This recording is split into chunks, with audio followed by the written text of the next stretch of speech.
Terza e ultima parte di questa lettura del libretto.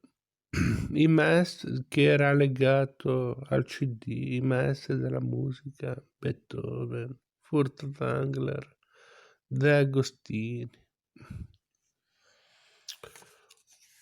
Eravamo rimasti. Per Richard Wagner la settima sinfonia è l'apoteosi della danza. Per Wilhelm von Lenz è la rappresentazione di una festa nuziale campestre e ciascun tempo ne descrive una scena. Arrivo dei contadini, marcia nuziale, danze, festine ed orgia. Per Alexander Aulibichev l'allegretto è una marcia funebre e lo scherzo evoca le sponde del Reno, le remote vicende dei castelli feudali. Cosa vi fa venire in mente? Il corno di Oberon, eccetera. Paul Becker ravvisa nella settima una sorta di sublimazione ideale dell'antica suite di danze, ciò per quel che di aulico e solennemente festoso, quel tono di alta retorica cerimoniale, intesa come un astratto prodigio sonoro al di fuori della vita reale che costituisce il suo colore inconfondibile.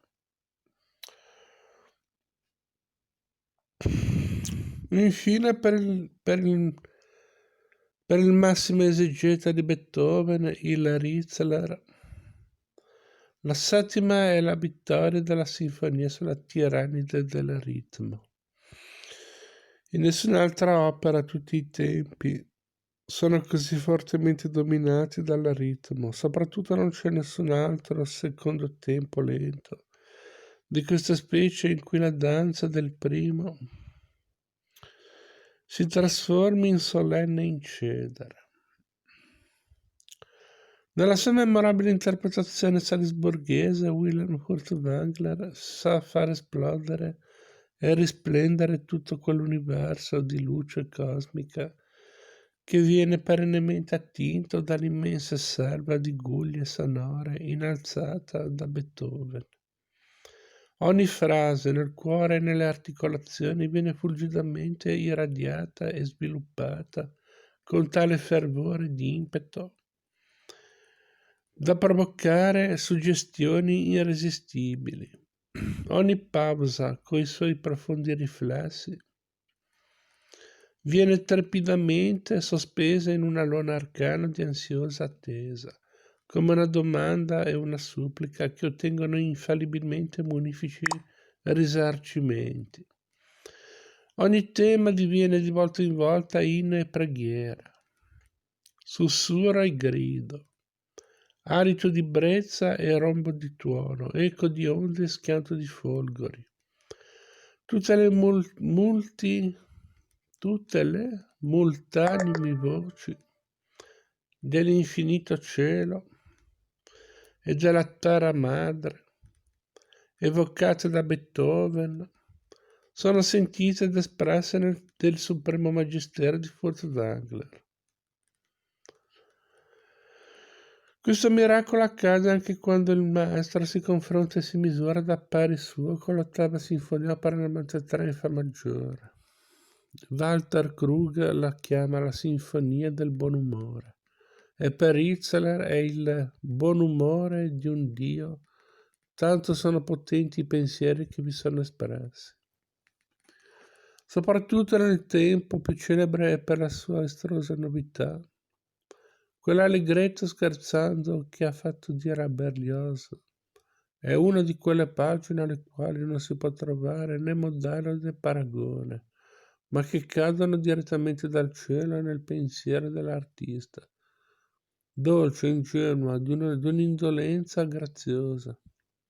È come la canzone di due bimbi che in un prato raccolgono fiori mentre brilla una splendida mattina di primavera. Pure come rileva Cali Ballola Ballola.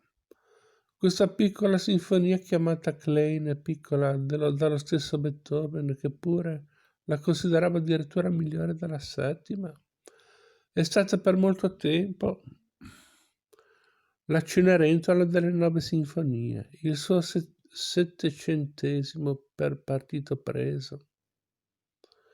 Le minuscole proporzioni, i suoi tratti umoristici o francamente burleschi, la sua indefinibile stranezza, tra ambigua e capricciosa, disorientarono e delusero l'Ottocento, che in essa non ritrovò né riconobbe il suo Beethoven, tutto fatos ed eroismo. Ma la fattura, il dettaglio, lo sviluppo armonico appartengono effettivamente alla maturità del maestro e Furtwängler mette autorevolmente in tutto rilievo queste peculiarità. Silvestro Severnini.